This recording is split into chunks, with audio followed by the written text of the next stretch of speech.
Today we're going to be watching Police Chase. Let's listen now. 123.6.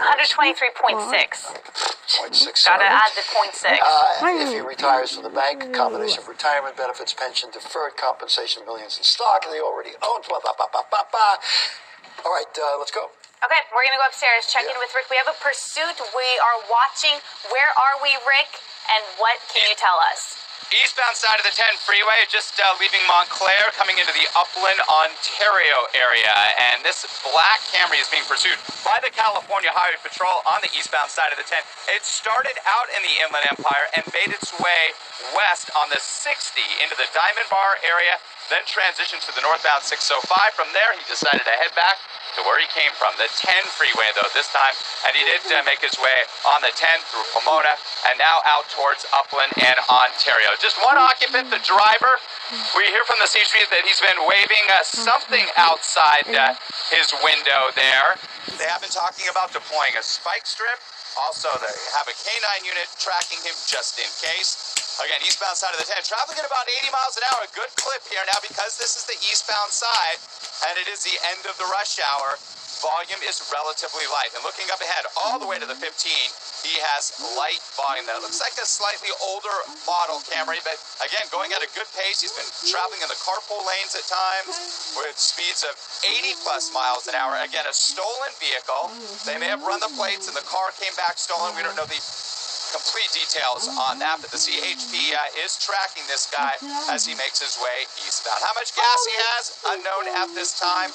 All these pursuits are dangerous, and CHP is tracking it with multiple units here. And as you can see, as we widen out a little bit, you can see the wide open freeway that he has up ahead. And as far as we know, from what we've been tracking this on our scanner traffic, the volume on the freeways that he's been on have been light, and he's been on the freeways primarily. The agency that first picked this pursuit up, that's unknown, but it was somewhere out in the Inland Empire. They handed it over to the CHP at about 9 o'clock this morning. That's when he was traveling on the westbound side of the 60, coming out of Ontario, coming out of the IE towards LA County. So back where he came from, generally speaking, San Bernardino County here, now through Ontario, but north of Ontario International Airport. Again, a wide open freeway here for this stolen vehicle suspect, this dark-colored, older model Camry, traveling in the carpool and the far left lane, Stephen Araxia. I heard you say something interesting. You're saying it's the end of rush hour at 9:29? Really? Not anymore. Yeah, that's true. I mean, the volume's always heavy, but typically this stretch of the 10 is much busier between about 6 and 7 a.m. when most people are heading into the office. And because this is the eastbound side, during the morning rush, the eastbound sides of the 10, the 16, the 210, are always the lighter volume sides of the freeway because most people head west from the IE into the San Gabriel Valley towards downtown LA and past. Once again, do not know why law enforcement looked up. Maybe he was speeding, maybe he ran a red light. They ran his plates. The car came back as stolen. Out of Beaumont, we're hearing. So we're talking about well to the east. Just getting that information now. So this vehicle was stolen out of Beaumont. He's going at a good clip. Look at this, guys. 85, 90 miles an hour. You can see his speed in relation to other traffic. And for us up here in Skyfox, once he was heading east and we were trying to catch up to him, it took us some time because we go about 120, 130, and with him going 80 plus miles an hour, he was going away from us. So as you can see here, there's a CHP unit, again, positioning ahead. What they try to do as well is loosen up, lighten traffic, maybe move traffic to the side just in case, because this guy is starting to drive a bit erratically. Once you get speeds of close to 90 miles an hour like this, you can see him there through the windshield of this black Camry, stolen out of Beaumont here, traveling anywhere from 80 plus miles an hour as we approach the 15 freeway. And again, Steve Araxi, he may decide to transition either to the north or southbound sides of the 15. Hey, Rick, does he have a passenger in the car with him? From what I'm seeing from our vantage point, it looks like I see something in the driver's seat, but is that just like a sweatshirt or just the color of the seat? It just looks like it's the color of the seat. And as far as we know, according to our communication with the CHP, just the driver is the lone occupant. It looks like something's in the back seat, though, on the right side there. But that could just be some clothing there.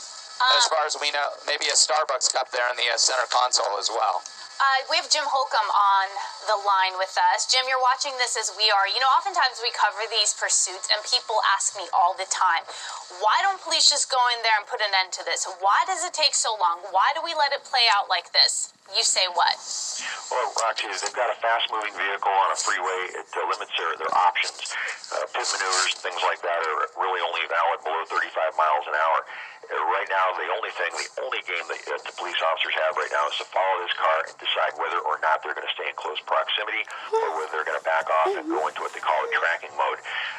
There are numerous options available right now for late model vehicles to actually disable them, but law enforcement has been hampered largely by companies that are concerned about liability to allow them to do that. So we've seen him pick up speed as we've been watching this. His driving, according to Rick, has become a bit erratic. Pretty much at this point, he has the freeway, so to say, to himself, not much traffic at all. How much could things change if he hits a traffic spot?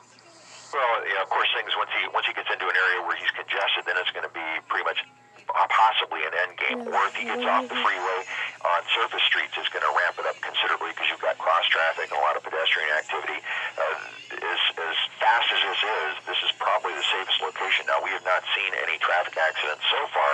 Don't know about before we got over this or not, but it seems that he's pretty much been weaving his way, bobbing and weaving in and out of traffic, displaying a lot of interesting characteristics in that he's throwing seemingly harmless things out the windows, packs of cigarettes, empty plastic bags, it looked like at one point, casually lighting up a cigarette.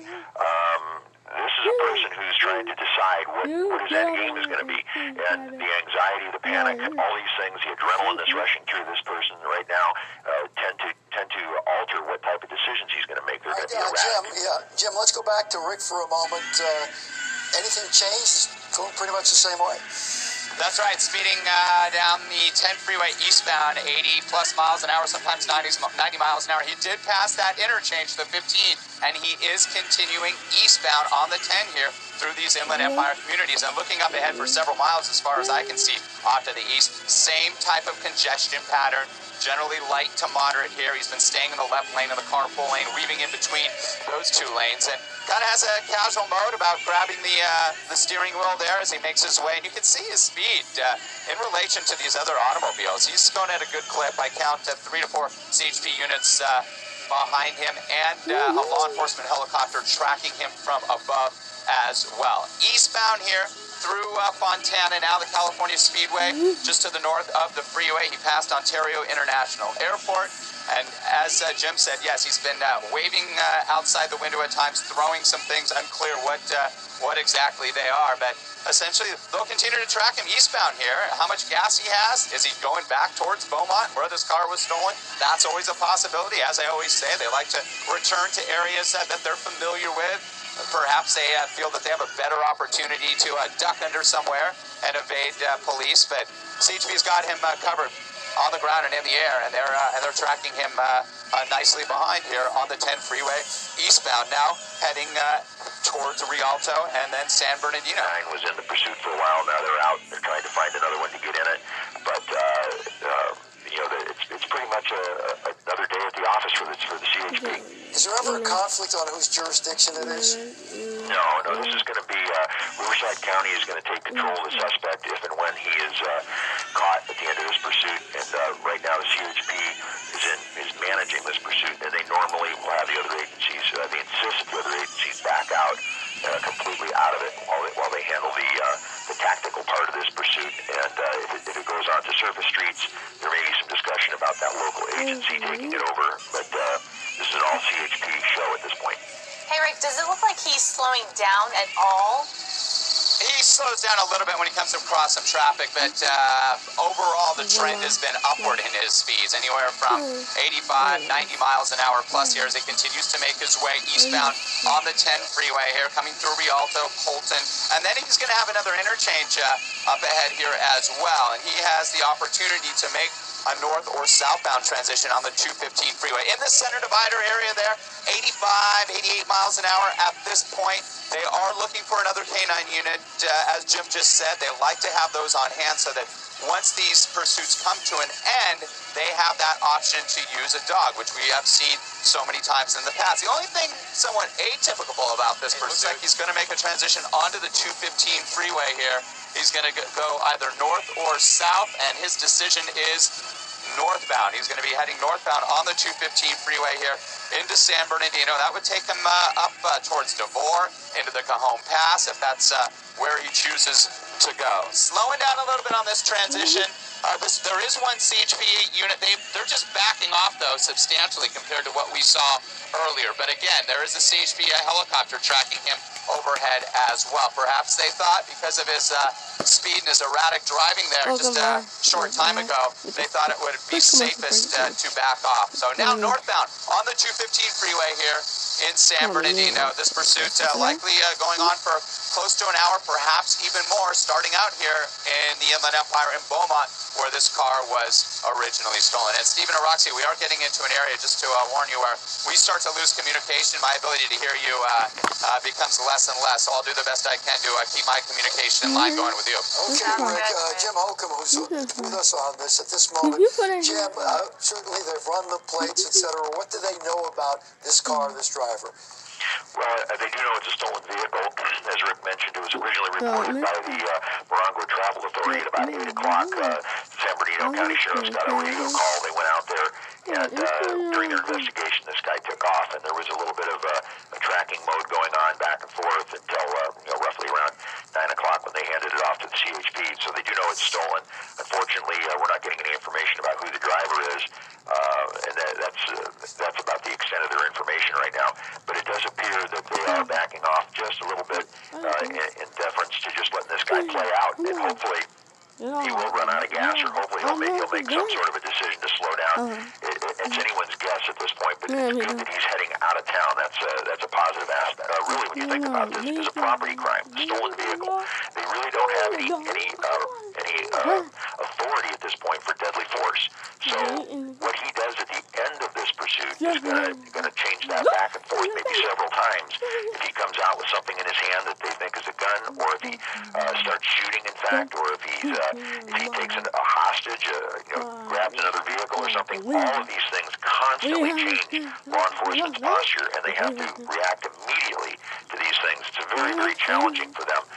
So at the end of this pursuit, to answer your question, it's going to be very tense. That's probably the worst part of the pursuit, other than an accident. Jim, as we're watching this, you do think that usually if they're on surface streets, they are piling up infraction after infraction, breaking the law at every street corner, every light, every stop sign. What happens on the freeway?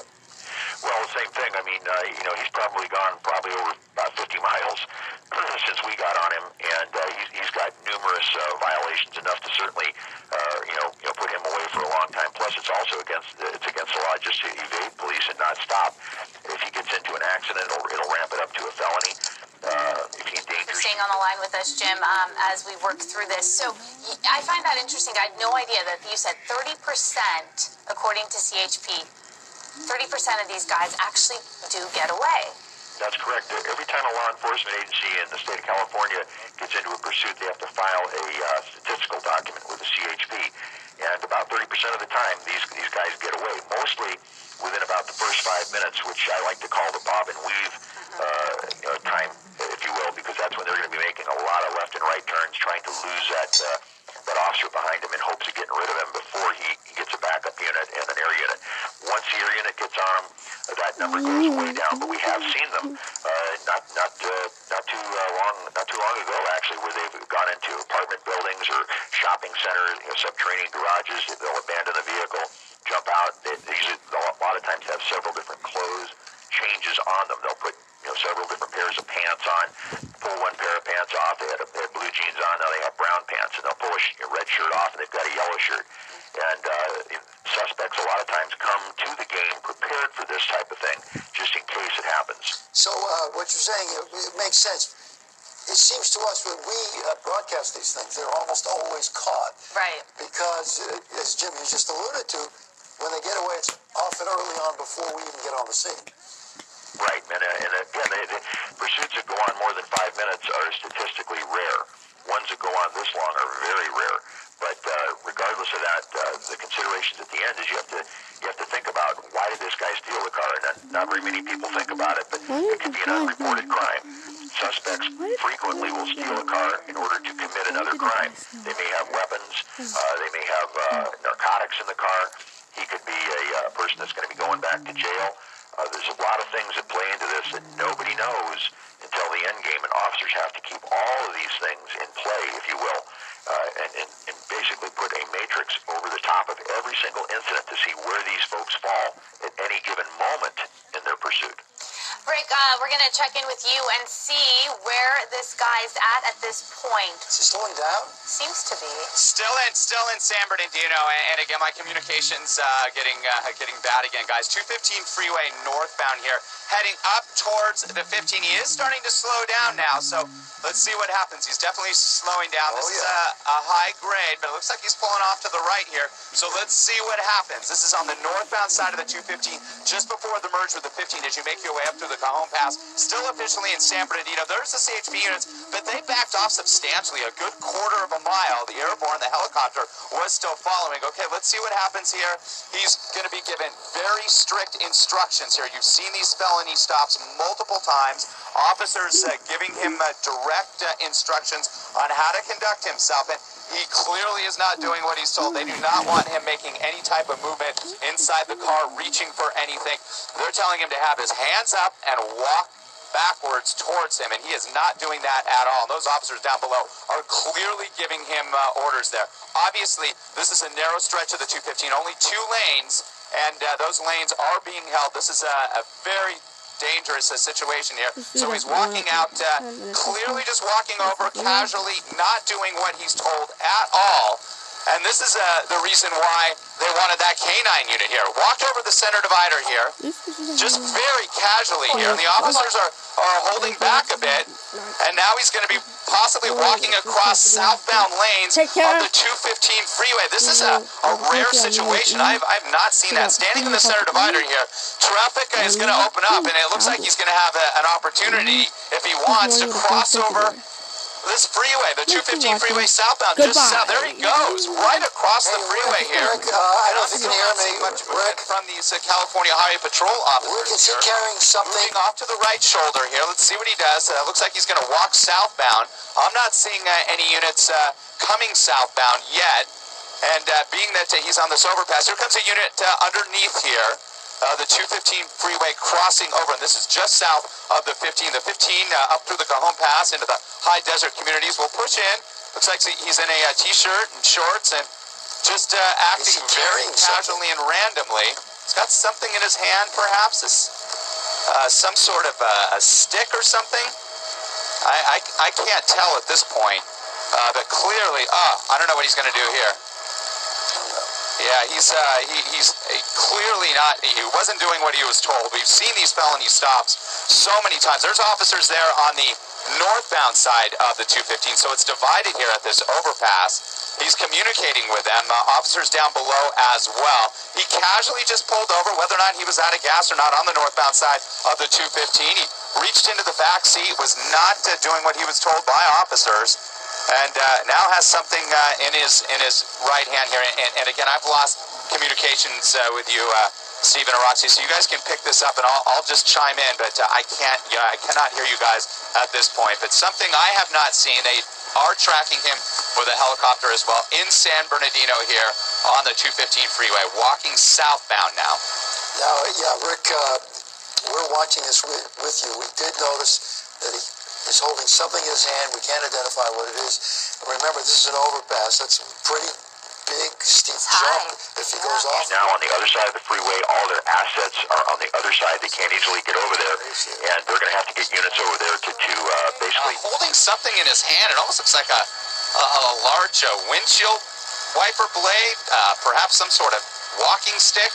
It does not look like a weapon, that is for sure, at least from our vantage point up here in Skyfox. A lot of traffic coming southbound on the 215, trucker traffic, motors coming from DeVore, the high desert communities. Again, this stretch of the 215 meets up with the 15 through the Cajon Pass and takes people. A tank driving by there, as you can see, and he's just sitting up on the ledge here on this overpass of the southbound side of the 215 freeway here in San Bernardino, the far northern portion of San Bernardino near the border of Devore. CHP units below, underneath that overpass, and also on the northbound side of the 250. Now they are holding traffic. We'll widen out a little bit on this street, and we're going to try to get you a street here. If we pan left just a little bit and look in to that intersection, if we push in, we don't want to lose this.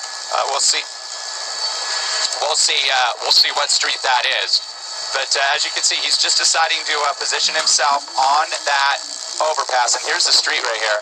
It is Palm Avenue. So this is Palm Avenue in San Bernardino. Palm Avenue, east and westbound, blocked here. 215 freeway, though, where he's sitting on, southbound side, it's still open at this time. I'm still waiting to see if CHP unit. I am seeing one up ahead now. Now there is a cruiser, a CHP cruiser, who appears to be making his way up so he can block traffic to keep things safe. And there's an officer there doing just that. So the suspect, the stolen vehicle suspect, this is a standoff situation now, guys. He's on the overpass here of the 215 freeway southbound in San Bernardino.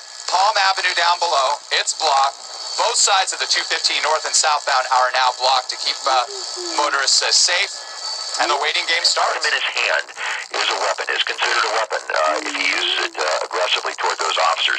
Although I believe they could get close enough to use less lethal on him. The farther he gets away from the edge of that freeway, the more likely that'll be able to be done.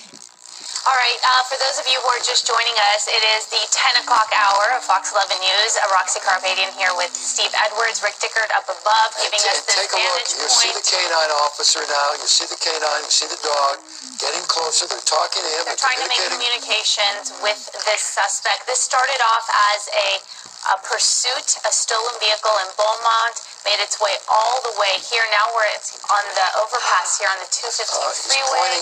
Jim Holcomb. Yeah, just real quickly here now. If they can get that dog close to him, he stays in the center of that freeway, and they release the dog can get on him quick enough to take him down. Those other officers could then get him before he could get to the edge of the freeway. Is that a sword in his hand? Right now. Is that a sword? What is that? Now it looks like possibly a windshield wiper or something he got out of the car. I don't believe it was. It looks to me like either a windshield wiper or an antenna, something of that, because it looked like he pulled it out, like he stretched it out a little bit when he got out of the car. So right now, very tactically, the officers are getting close enough, talking to him, engaging him in conversation. When they get close enough, they're going to probably release that dog, and that dog will be on him in a couple of seconds. All they have to do is just prevent him from getting to one side or the other. So if he moves over to the side of that freeway, that's going to limit him. But he is in a perfect position right now as they inch just a little bit closer to him. And as you can see, they've got two other officers. Looks like one of them with a beanbag shotgun down to the right, which would be less lethal force. And of course, they have another officer there. So they've got enough people there to take him down if they can just get him before he can move over to one side or the other. Because the freeway, the traffic is stopped on the southbound side, but he is just feet away from people that are on the 215 north, and traffic is at a standstill. The freeway is packed. There's several trucks, a FedEx truck, and just a lot of people in their cars just feet from him. Now, we are seeing also police have the canine. They're still hoping this is going to come to a peaceful end, but I can tell you a very tense moment here on the 215 freeway as this stolen car suspect stands in the middle of the freeway. You can see him walking around now. This pursuit lasting over 2 hours and coming to an end here. We don't know if the suspect ran out of gas. He appears to be signaling with his hands. He may be saying something. We can't hear what he's saying from here, but he continues to stand and to make quick movements, and that, of course, is never good. That's something a police officer doesn't want to see. It's something we don't want to see.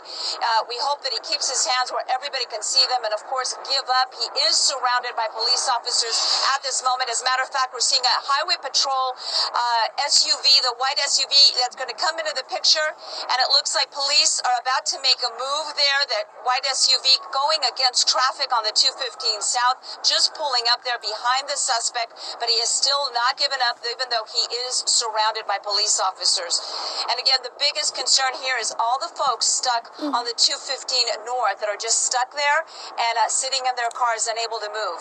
Gigi, let's talk about the people that are stuck there, because from what I can see, it looks like people have come out of their cars and they're standing behind the suspect watching all of this transpire, which cannot be a safe thing to do. Gigi? I'm sorry, we had a little audio difficulty there. We've got police officers standing there. Of course, that's something that you don't want to see. That just adds another level of security problems for police officers trying to deal with this suspect. You can see a police officer crouched down in front of him, another one walking up behind him. They do have him surrounded. They must believe now that he does not have a weapon in his hands because they are very close to him. He's got something in his hands, though, I'm being told, but I'm unable to see what it is from here. We're trying to get a clear look. He still has something, but I don't believe it's a weapon because he is surrounded by police officers now. They're very close to him, and you can see them now almost making a circle around him, weapons drawn, and hoping, and you've got what you can't see right now as we remain on this shot is the highway patrol officers on the opposite side of the freeway. No. Okay, we're moving our camera to give you a better shot. All right, yeah, we'll take it here because we probably can see better than you. As I was saying, what you can't see on the opposite side of the freeway is highway patrol officers trying to control the traffic and trying to keep people in their cars and not allowing them to get out because that's just going to make a dangerous situation even more dangerous. Gigi, I don't know if you can see what's going on specifically. He's over the railing. He's over the railing, threatening to jump. He's controlling. He's controlling. He appears to be sitting Go ahead. on the center divider, and I've lost audio connection with you. I believe you can still hear me. I have lost audio with you, but you can see him there just, behaving erratically. This guy's been doing 100 miles per hour. Swerving, and they've got him, and they're taking him down right now. They're taking him down? Surrounded there by CHP officers, and he continues to struggle. He's putting up quite a fight with officers. One of the officers knocked to the ground there, but it looks like they do have him down. They do have him down, and it appears that he should be in handcuffs now any moment, but they do have him down as he continues to struggle with police, even though he is clearly outnumbered. Wow, All right, that was a dramatic... there's the end of that.